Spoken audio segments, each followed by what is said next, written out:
2012 Lexus ES350. ES350.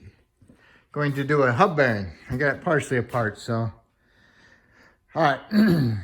First you want to do is you want to remove your tie rod end. It's got a cotter pin. You want to remove the cotter pin, and it's a 17 millimeter nut. Remove the nut. Then you want to break the taper on the knuckle. Hit it with a sledgehammer and you'll break the taper. Okay, try not to hit the boot, you'll damage it. All right, break the taper loose. Then you can move the whole knuckle in and out. Now you want to remove your caliper. Remove your brake caliper. You want to remove the two caliper bracket bolts, and those are 17 millimeter also.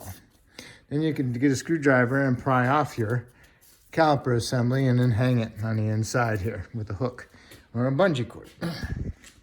Then next you want to do is remove your rotor. Get your rotor off of there.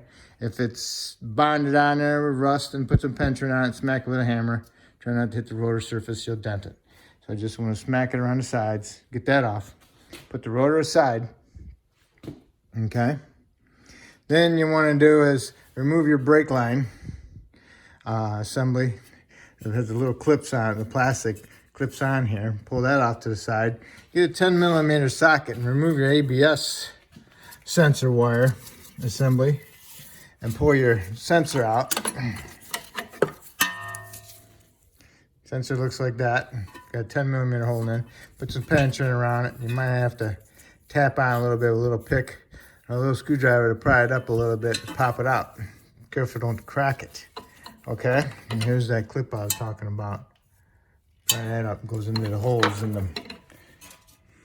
the strut. Then you want to remove remove the two strut bolts. These are 21s, both sides. Remove one of them and have one loose, okay? And then next you want to do is you want to remove your three lower ball joint bolts. There's 2 bolts and 1 nut, and those are 17 millimeter also. Get a pry bar, pry down your control arm, get it off of the ball joint, okay? And then next you want to do is remove this axle nut. And that is a 13/16 deep wall. Or if you got a shallow that'll fit, that'd be perfect. But it's a deep wall as far as I know. It's a 13/16. I don't know what, not 13/16. 1 inch and 3/16, sorry. Let's see. There it is. 1 inch and 3/16. All right, and you want to remove that nut. You want to spray some penetrant on it and work it back and forth because they always rust up. Get it off, okay? Then what you want to do is you want to tap on it to see if it's bonded in there, frozen in there. Spray with some penetrant. If it's frozen in there, spray it with some penetrant, tap on a little bit, see if you can work it free. Sometimes if it's really in there really good, you'll have to smack them really hard and pound them out, and you'll damage the end where the threads are. So be careful of that. And if you damage them a little bit, just get a die grinder and clean them up. Okay? So then now you got the axle nut off, got your lower bar joint off, you got one of your strut bolts out, and you got the one left, okay? So now you can just take the whole assembly and swing it up. And then pull this bolt out, and then you can take the whole knuckle assembly over to your bench. Yeah, like that. All right, remember I got it partially apart, okay? So that does not come out easy. It stays in there. Remember, I got partially apart. So pull it up, and now you can take this bolt out and remove the whole knuckle. Okay. Usually this piece is sticking flat right here.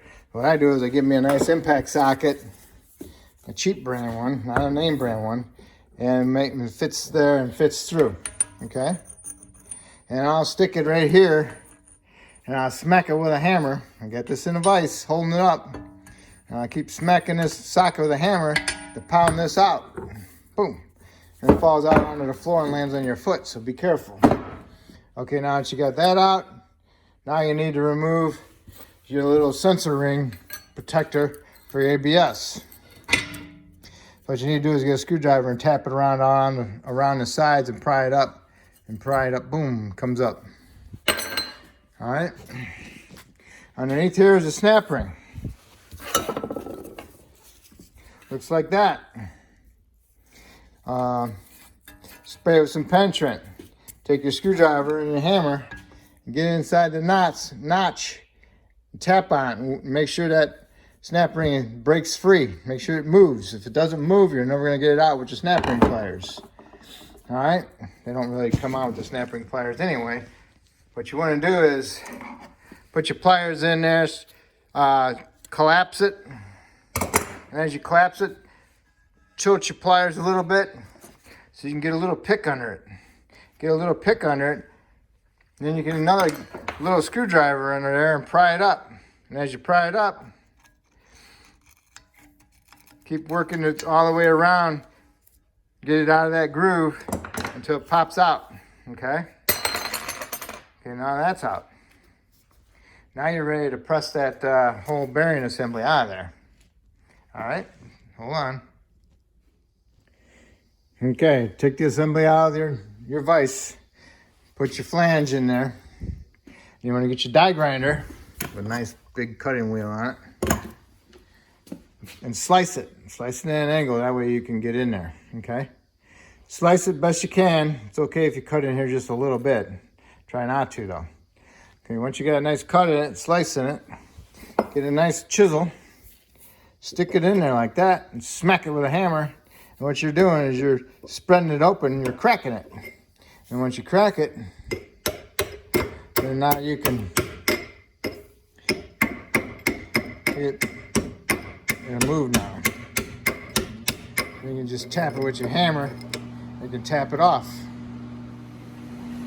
As long as you hit it with a chisel and you finish cracking it. See the crack? Right there. Okay? Crack it, and then it comes off. All right? Next, you want to use this to go in here, and that's what you press against to press that bearing out. Okay? But in order to press that bearing out, you also need to support it. Support this whole knuckle assembly. Make sure it's flat and level so you can press that straight out with your press. Or you have to smack it with a hammer and keep smacking it and get it out of there. Hopefully it'll come that way. So next we gotta do is find something to put on there that's nice and flat to support this so we can press that bearing out. Okay, I got my vise. My press. Okay, I got a socket here. I got my bearing race that pushed off that one, off the hub. Got it in there, and I got me a little spacer, put it on top. And I got this down below like this. And I got my knuckle on my hammer. And then I got a little metal spacer to make it more level. And then I'm gonna press it. And hopefully it pushes it out. It doesn't pop out, okay? Let's see how this works a little bit, huh?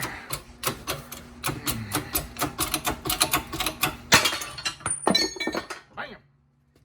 Alright, gotta redo it. Okay, I got it back the same way. Usually when it starts to move, it pops. So hopefully that's what created that problem.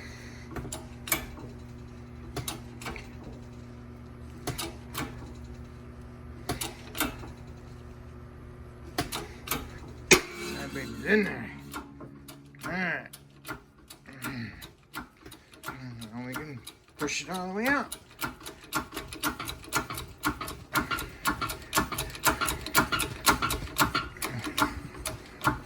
Okay, get the idea?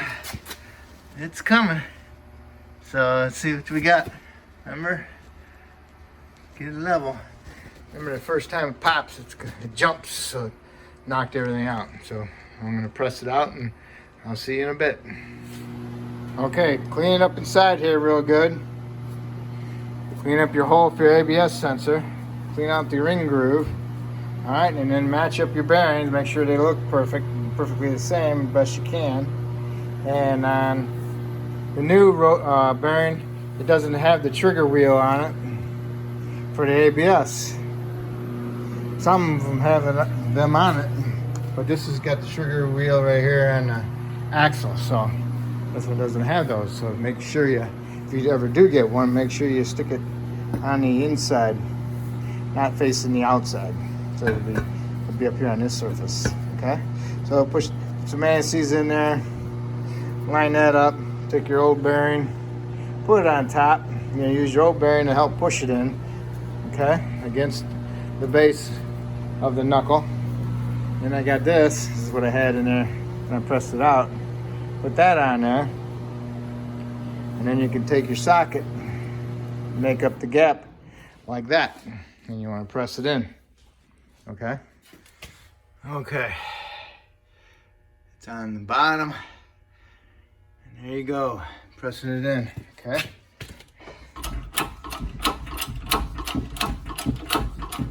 And now use the old bearing to push it back. Now it's going real easy. Lines itself all the way up. And keep pushing it till it bottoms out. And once it bottoms out, give it an extra oomph. Okay, bottom out. Alright. Good. Now we'll release it and we'll see you back at the bench. Okay. Comes right out. There's the groove for the snap ring. So now we'll put the snap ring in. Okay, if this bearing's kind of stuck in there, just smack it with a hammer. Okay, now we're gonna put our snap ring in. Okay, snap ring is in. Okay, next you wanna do is find something to push against this race. All right, and then I need something to push against that. That goes on there, okay? Because we're pushing this down onto here. And you don't want to push down onto here, onto the wheel studs, because then you'll push them out. So what you do is you get an old bearing race, if you got one, that fits over it. Like that. Okay, so you put this down on the bottom of your vise, and you put this on top.